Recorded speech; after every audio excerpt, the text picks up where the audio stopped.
அந்த மாதிரிலாம் எதுவுமே கிடையாது. ஒரு மன வருத்தத்தை நம்ம கொடுத்துட்டு இருக்கிறோங்கிறத நம்ம தெளிவாக புரிஞ்சுக்கணும். அந்த காலத்தில் குழந்தைங்களுக்கு இதுதான் பயன்படுத்திக்கிறோம் அப்படின்னு நினச்சிக்கிட்டு நீங்கள் சுடுதண்ணியில் மட்டும் போட்டுறாங்க.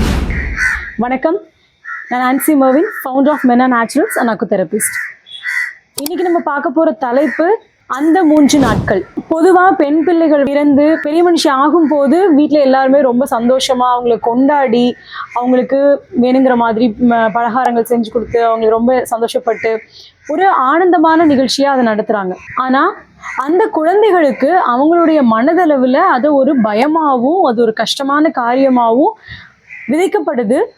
கூட இருக்கிற பெற்றோர்களாலையும் கூட இருக்கிற சொந்தக்காரங்களாலையும் இந்த சொசைட்டியாலையும் இந்த சமுதாயத்தில் வரக்கூடிய விளம்பரங்கள், மீடியா, இது எல்லாத்தையும் மூலமாக அந்த ஒரு தனி குழந்தைக்கு அது ஒரு பெரிய ஒரு தவறான செயலாகவும் அது ஒரு பாவ செயல் மாதிரியும் அது வந்து நமக்குள்ள நடக்கிற ஒரு அசிங்கமான ஒரு செயல் மாதிரியும் சித்தரிக்கப்பட்டு அவங்க மனதுக்குள்ள அந்த மாதிரி ஒரு எண்ணங்களை உருவாக்கி பதிய வச்சுக்கிறாங்க. சமீபத்தில் ஒரு விளம்பரம் ஒன்று பார்க்கக்கூடிய சூழ்நிலை வந்தது.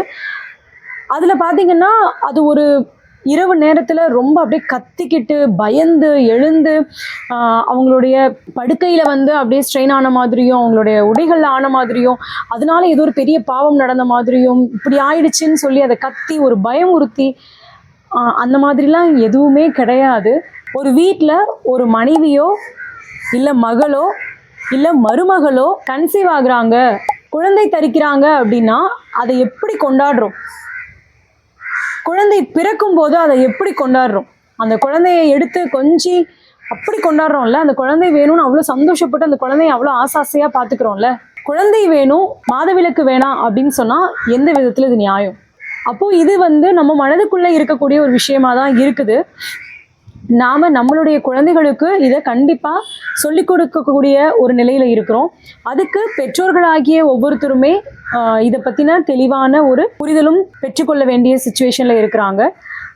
அப்போ அவங்க தெளிவாக இருந்தால் தான் அவங்க குழந்தைகளுக்கும் அதை தெளிவாக சொல்ல முடியும்.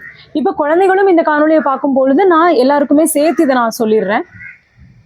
இந்த மாதவிலக்கு அப்படிங்கிறது எப்படி நம்ம உடலில் இருந்து நம்ம ஒரு சிறுநீர் கழிக்கிறோமோ இல்லை ஒரு மலம் கழிக்கிறோமோ, எப்படி நம்ம உடல்லேருந்து ஒரு கழிவு வெளியேறுதோ அதே மாதிரி நம்மளுடைய கர்ப்பப்பையில் ஒரு குழந்தை உருவாகாத பொழுது அந்த கருமுட்டை வெடித்து அது கூட இருந்த மற்ற திரவங்களும் சேர்ந்து வெளியே வருது. இது ஒரு கழிவு வெளியேற்றம் தான். இப்போ மாதம் மாதம் இது நடக்கும் பொழுது நம்மளுடைய ஹார்மோன் எல்லாமே நிறைய பேலன்ஸ் ஆகிறதுக்கு இது முற்றிலுமாக அதிக அளவில் உதவியாக இருக்குது. அது எப்படி குழந்தை வந்து பிறக்கிற நேரம் மட்டும்தான் கர்ப்பப்பை வேணும்னா அந்த குழந்தை பிறக்கிற நேரம் மட்டும் அந்த கர்ப்பப்பை உருவாகிட்டு திருப்பி காணா போயிருக்கலாம்ல, நஞ்சு பை மாதிரி. ஆனால் இது அப்படி இல்லை இல்லையா? அப்போது நமக்கு துவக்கத்தில் இருந்தே குழந்தை பிறந்ததுல இருந்தே ஒரு பெண் குழந்தையோட வயிற்றுக்குள்ள கர்ப்பப்பையும் ஃபெலோப்பியன் டியூப்ஸும் அந்த இனப்பெருக்க உறுப்புகள் எல்லாமே ஆரம்பத்தில் இருந்தே அந்த குழந்தையோட உடல்ல இருக்கு. அப்போ அது ஏதோ ஒரு காரணத்துக்காக தான் நம்மளுடைய உடல்ல இருக்கு அப்படிங்கிறத முதல்ல நம்ம எல்லாருமே தெளிவாக விளங்கிக்கணும். நம்மளுடைய உடலில் இருக்கக்கூடிய ஹார்மோனல் பேலன்ஸுக்கு எல்லாத்துக்குமே இந்த இனப்பெருக்க உறுப்புகள் ரொம்ப முக்கியமானதாக இருக்குது. அப்போ இதிலிருந்து நமக்கு வெளியேற ஒரு விஷயம் வந்து ஒரு கழிவு வெளியேற்றமாக தான் நமக்கு மாதத்தில் ஒரு இதாக நடக்குது. அப்போ இந்த கழிவு வெளியேற்றத்தின் போது நம்ம சிறுநீர் கழிச்சோன்னா நம்ம வந்து ஒரு மாதிரி சங்கடப்பட்டுட்டு கழுவாமல் இருந்துருவோமா? இல்லை நம்ம மலம் கழிக்கும் பொழுது ஐயோ எனக்கு சங்கடமாக இருக்குதுன்னு சொல்லி போகாமல் இருந்துருவோமா? இல்லை போயிட்டு கழுவாமல் இருந்துருவோமா? நம்ம பண்ணுறோம் இல்லையா? நம்மளுடைய உடல்ல இருந்து தானே அது வெளியேறுது. அப்போ நமக்காக நடக்கக்கூடிய ஒரு விஷயம், நம்மளுடைய ஹார்மோனை பேலன்ஸாக வச்சுக்கிறதுக்காக நடந்துகிட்டு இருக்க விஷயம், நமக்கு மாதம் மாதம் சரியாக நடந்துட்டு இருக்குன்னா அதுக்கு மகிழ்ச்சிப்படக்கூடிய ஒரு விஷயம்.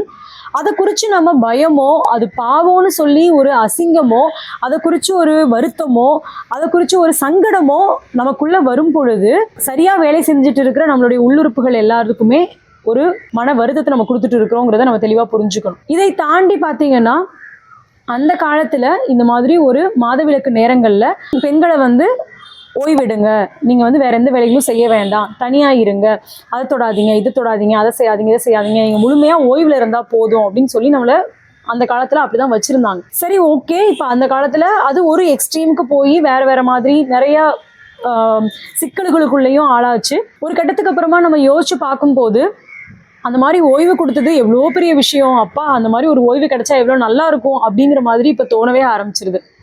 ஏன்னா நம்ம எதையோ நோக்கி ஓடுறோன்ற பேரில் அந்த 3 நாட்கள் கூட நமக்கு ஒரு ஓய்வு இல்லாமல் வேலையை நோக்கியும் எதையோ ஒரு இதை நோக்கியும் நம்ம தேடி ஓடி கஷ்டப்பட்டு ரொம்ப ஹெவியான வேலைகளை செஞ்சு நம்ம அந்த நேரங்கள்லையும் ரொம்ப சோர்வடைகிறோம்.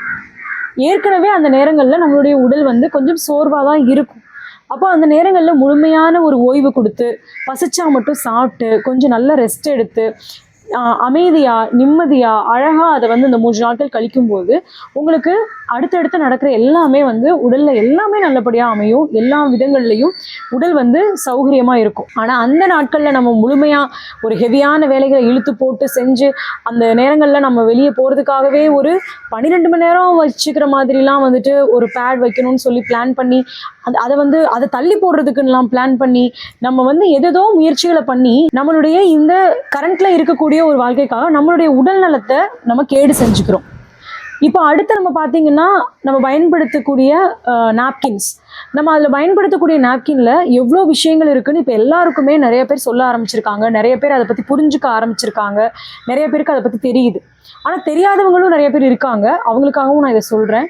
ஒரு நிமிடம் எல்லாருமே வந்துட்டு உங்களுடைய மூக்கை வந்து நல்லா இப்படி அழுத்தி மூடிக்கோங்களேன். எவ்வளோ நேரம் உங்களால் அந்த மாதிரி அழுத்தி மூட முடியும்? முயற்சி செய்து பாருங்க. ஒரு கட்டத்தில் உங்களால் அதுக்கு மேலே மூட முடியாது. கையை உங்களை தானாகவே நீங்கள் வந்து அதை விட்டுட்டு மூச்சு விட ஆரம்பிச்சிருவீங்க.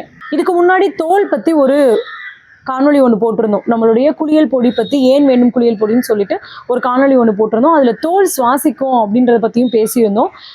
இது நம்ம உடலில் இதெல்லாம் சுவாசிக்குது, இதை தாண்டி இன்னொன்றும் சுவாசிக்குது, அதை நான் இன்னொரு நாள் சொல்கிறேன் அப்படின்னு சொல்லியிருந்தேன். அதை நான் இன்றைக்கி சொல்கிறேன். நம்மளுடைய பிறப்புறுப்பு சுவாசிச்சுட்டு இருக்கு. அப்போ அதுக்கும் அதே மாதிரி தானே இருக்கும். நம்ம கொண்டு போய் ஒரு பிளாஸ்டிக்கை எடுத்து அந்த இடத்துல வச்சு மொத்தமாக மூடிட்டோம்னா அதால் எப்படி சுவாசிக்க முடியும்?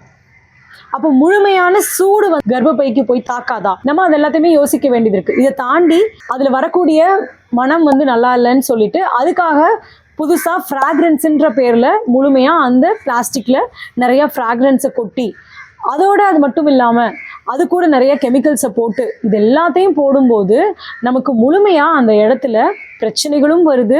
அதை தாண்டி நம்மளுடைய கர்ப்பப்பையிலிருந்து நீரை முழுமையாக உறிஞ்சிறன்னு சொல்லி அதிகப்படியான ப்ளீடிங் வந்து அந்த இடத்துல தான் நமக்கு ஏற்படுது. இந்த நாப்கின்ஸை வச்சு நம்ம அடைக்கிறதுனால ஏற்படக்கூடிய சூடுனால நீர்க்கட்டிகள் உருவாகுது, ஹார்மோனல் இம்பேலன்ஸ் நடக்குது. ஸோ நிறைய பிரச்சனைகள் இதில் இருக்குது. அதனால ரேஷஸ் வர்றது, இன்ஃபெக்ஷன்ஸ் ஆகுறது, இதெல்லாமே நிறைய பிரச்சனைகள் இருக்குது.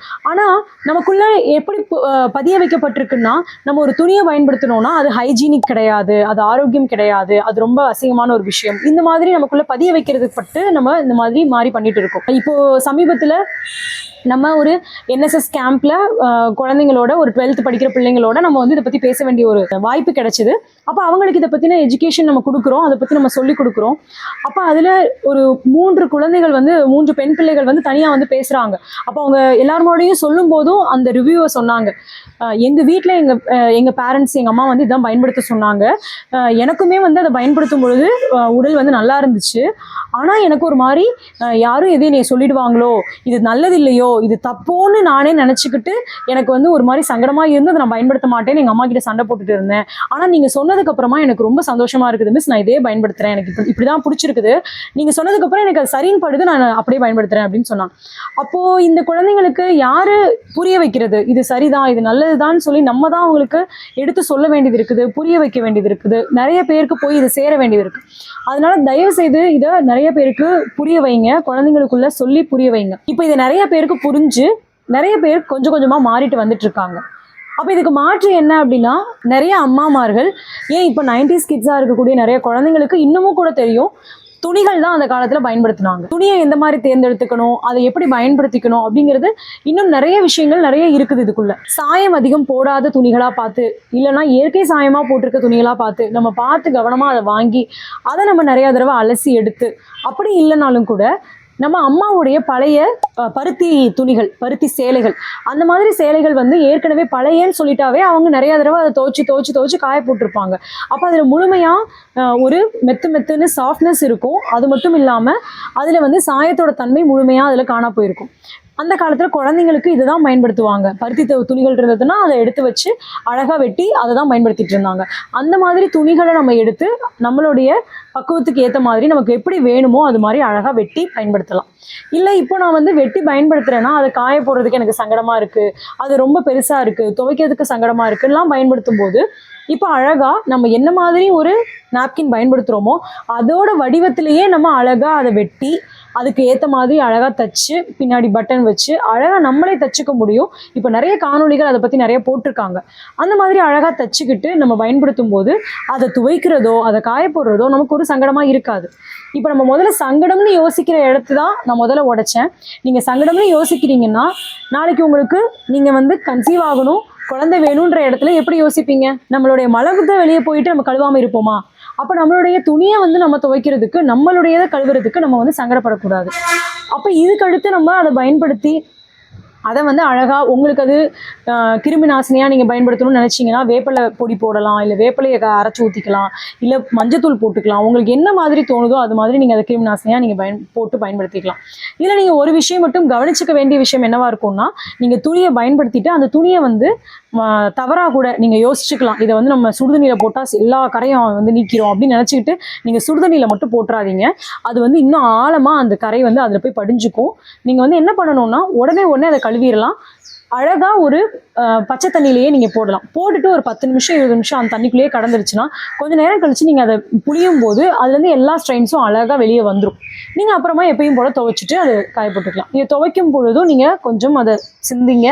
நீங்கள் ஒரு ரசாயன சோப்புகளை பயன்படுத்தி துவைக்க போகிறீங்களா, இல்லை நீங்களே வந்து ஒரு சோப்பு வீட்டில் செஞ்சு வச்சுருந்து அதை பயன்படுத்தி துவைக்க போகிறீங்களா, பயோ என்சைம் வச்சு நம்ம துவைக்க போகிறோமா, இந்த மாதிரி நம்ம பண்ணும்போது நம்ம தான் நம்மளுடைய இன்னும் கூட ஆரோக்கியத்தையும் மேம்படுத்திக்கிறதுக்கான வழிகள் இதில் இருக்குது. இந்த நேரங்களில் நம்ம உடல் அளவில் மட்டும் இல்லை, நம்மளுடைய மனதளவுலையும் பக்குவப்பட வேண்டியது இருக்குது. அந்த மனதளவில் நமக்குள்ள நிறைய மூட் ஸ்விங்ஸ் வரும்.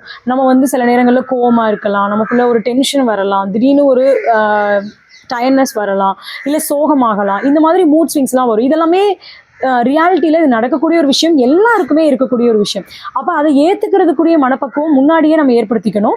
இதை வந்து வீட்டில் இருக்கிற கணவன்மார்களும், அப்பாவாக இருந்தீங்கன்னா அப்பாமார்களும், தம்பி அண்ணன் அந்த மாதிரி இருந்தீங்கன்னா பிரதர்ஸு, கூட பிறந்தவங்க, இவங்க எல்லாருமே வந்து அந்த வீட்டில் இருக்க பெண்களோட நிலை என்னன்றதை நம்ம புரிஞ்சுக்கிறதுக்கான சூழ்நிலை கண்டிப்பாக உருவாக்கி தந்தே ஆகணும். அவங்க எல்லாருக்குமே இந்த மாதிரி இருக்கும். இவங்களுக்கு இந்த மாதிரி மதுவிலக்கு வர நேரங்களில் அவங்களுக்கு மூட் ஸ்விங்ஸும் வரும். அவங்க மனதளவுலையும் சரி உடல் அளவுலையும் சரி கொஞ்சம் வந்து டயர்டாக இருப்பாங்க. அவங்கள நம்ம வந்து ஏற்றுக்கணும், அவங்கள வந்து நம்ம பராமரிச்சுக்கணும் அப்படின்றத அந்த வீட்டில் இருக்க எல்லா ஆண்களுக்குமே நிச்சயமாக தெரிஞ்சிருக்கணும். இதை பற்றி நம்ம உடல் அளவுலையும் மனதளவுலையும் நம்மளுடைய கலாச்சார அளவுலையும் இதை பற்றி முழுமையாக நம்ம எல்லாருக்குமே தெரிஞ்சிருக்கணும் அப்படிங்கிறது என்னுடைய விருப்பமாக இருக்குது. ஆக இன்னைக்கு நம்ம அந்த 3 நாட்கள் அப்படின்னு சொல்லி இந்த மாதவிலக்கை பற்றின ஒரு தெளிவை கொடுத்துருக்குறேன்னு நினைக்கிறேன். இந்த தெளிவை எடுத்துக்கிட்டு சங்கடமா நினைக்கிற ஒரு விஷயத்த எல்லாரும் தெளிவா பேசலாம், எல்லாருக்கும் சொல்லி கொடுக்கலாம். பாவம், பயம், அசிங்கம்னு நினைக்கிற ஒரு விஷயத்த பெருமையா கொண்டாடலாம். எப்படி ஒரு குழந்தைய தாங்கி இருக்கிறதையும் பிரசவத்தையும் குழந்தையையும் கொண்டாடுறோமோ அதே மாதிரி நம்மளுடைய மாதவிலக்கையும் மாதம் நிச்சயமா கொண்டாடுங்க. உங்களுடைய உடல்ல மாதவிலக்கு ஏற்படுறது நீங்க பெண்மையின் அழகுக்கான ஒரு அடையாளமா இருக்குது. நிச்சயமா எல்லாருமே கொண்டாடுங்க. நன்றி.